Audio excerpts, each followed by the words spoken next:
अस्सलामुअलैकुम, वेलकम है आप सभी का इस नई वीडियो में। तो आंगनवाड़ी वर्कर्स की एक और नई रिक्रूटमेंट नोटिफिकेशन यहाँ पे निकल कर आई है। इसमें काफ़ी सारी वैकेंसीज की एडवर्टीजमेंट आ चुकी है। इन पोस्ट्स के लिए 8th पास और 10th पास कैंडिडेट्स एलिजिबल हैं। कोई भी रिटर्न एग्जाम कुछ भी देने की यहाँ पे ज़रूरत नहीं है। कंप्लीट इस वीडियो में मैं आपके साथ डिटेल में बात करूँगा। वीडियो काफ़ी इंपॉर्टेंट रहेगा, वीडियो को पूरा एंड तक देख लेना। चैनल को भी सब्सक्राइब कर देना, व्हाट्सअप और टेलीग्राम ग्रुप दोनों ज्वाइन कर देना।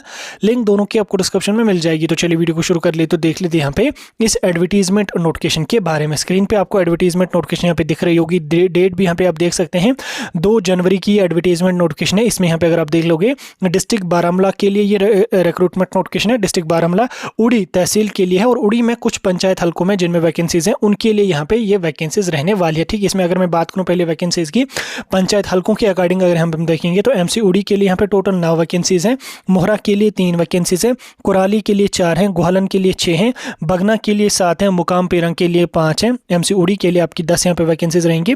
साथ में यहाँ पे आप आंगनवाड़ी सेंटर्स का भी यहाँ पे देख सकते हैं। जैसे बेग मोहल्ला यहाँ पे उड़ी में रहने वाला है, ठीक, बतर मोहल्ला आपका मोहरा में यहाँ पे रहने वाला है। उस तरह से बाकी का भी यहाँ पे आपको देखने को मिलेगा। काफ़ी सारी वैकेंसीज हैं। अब इसमें हम जो है वो सबसे पहले एलिजिबिलिटी की क्राइटेरिया की बात करेंगे। कौन कौन कैंडिडेट जो है वो इन पोस्ट्स के लिए यहाँ पे एलिजिबल है। सबसे पहले इसमें जो है वो फीमेल कैंडिडेट ही एलिजिबल है। ठीक, मेल कैंडिडेट इनमें एलिजिबल नहीं होते हैं। एज 18 से लेके 37 ईयर्स तक की होनी चाहिए कि 18 से लेके 37 साल तक की एज होनी चाहिए 1 जनवरी 2025 तक। यानी कि उसकी एज जो है वो फीमेल की 18 मिनिमम और मैक्सिमम 37 होनी चाहिए। उसके बाद अगर हम बात करेंगे नेक्स्ट यहाँ पे कैंडिडेट यूटी जम्मू कश्मीर का रेजिडेंट होना चाहिए।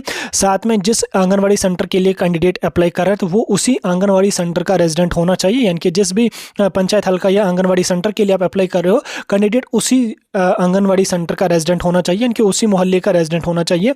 मिनिमम क्वालिफिकेशन की अगर मैं बात करूं तो मिनिमम क्वालिफिकेशन इन्होंने यहाँ पे मैट्रिक यानी कि 10th रखी है। और अगर इनके जिस मोहल्ले में वैकेंसीज हैं अगर उसमें 10th पास कोई फीमेल एलिजिबल नहीं है तो 8th पास कैंडिडेट जो होगा वो भी इसमें जा सकता है। लेकिन प्रेफरेंस ज़्यादा किसको दी जाएगी?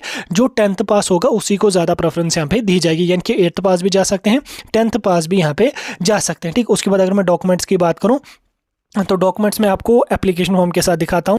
यहाँ पे मैं पहले आपको डॉक्यूमेंट्स पे लेके चलता हूँ। तो डॉक्यूमेंट्स में आपको क्या क्या लगेगा? सबसे पहले आपकी जो है वो पंच वार्ड सर्टिफिकेट लगेगी और उसके अलावा वोटर लिस्ट जो होती है वो लगेगी। देन साथ में आपके पास डोमिसाइल सर्टिफिकेट होनी चाहिए।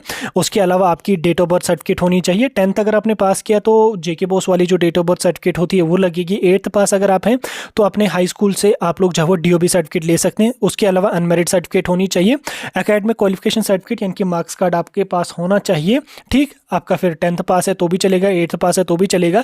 उसके बाद यहाँ पे आपके पास जो है वो नॉन एम्प्लॉयमेंट सर्टिफिकेट होनी चाहिए जो आपकी कोर्ट से बना के दी जाएगी। उसके बाद एफिडेविट आपको एक बनाना पड़ेगा, वो भी आपका कोर्ट से यहाँ पे बनेगा। अब ये जो एप्लीकेशन फॉर्म है इसको किस तरह से फिल करना है, इस फॉर्म को PDF आपको जो है वो हमारे टेलीग्राम और व्हाट्सएप ग्रुप में मिल जाएगा। लिंक डिस्क्रिप्शन में मिल जाएगी, जरूर ज्वाइन कर लेना। इसमें आप अपना नाम वगैरह डालेंगे।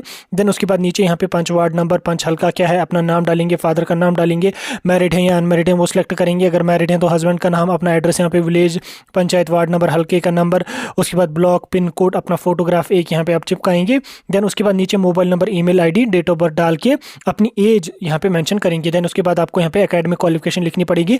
अगर आपने 10+2 किया है तो उसकी डिटेल डालेंगे। 10th आपने किया तो 10th किस बोर्ड से आपने किया, जेके बोर्ड से किया, CBSE से किया, किस ईयर में आपने पास किया, मार्क्स आपने कितने लिए, मैक्सिमम कितने थे, परसेंटेज कितनी थी, ग्रेजुएशन करी है तो उसकी डिटेल नहीं करी है तो आप इस ग्रेजुएशन वाले कॉलम को एज इट इज़ इसी तरह से यहाँ पे आपको रख लेना है। ठीक, याद रखना इन पोस्ट्स के लिए जिस आंगनवाड़ी सेंटर की ये पोस्टर्स आ चुकी हैं उसी आंगनवाड़ी सेंटर या उसी मोहल्ले के कैंडिडेट जो होंगे वो इन पोस्टर्स के लिए यहाँ पे जा सकते हैं। ठीक, डिटेल में मैंने आपको सारा कुछ समझा दिया। स्टिल अगर कोई डाउट है मुझे कमेंट सेक्शन में बता सकते हैं। बाकी एप्लीकेशन फॉर्म का PDF आपको हमारे व्हाट्सएप और टेलीग्राम ग्रुप में मिल जाएगा, जरूर ज्वाइन कर लेना और PDF को वहां से आप ले लेना।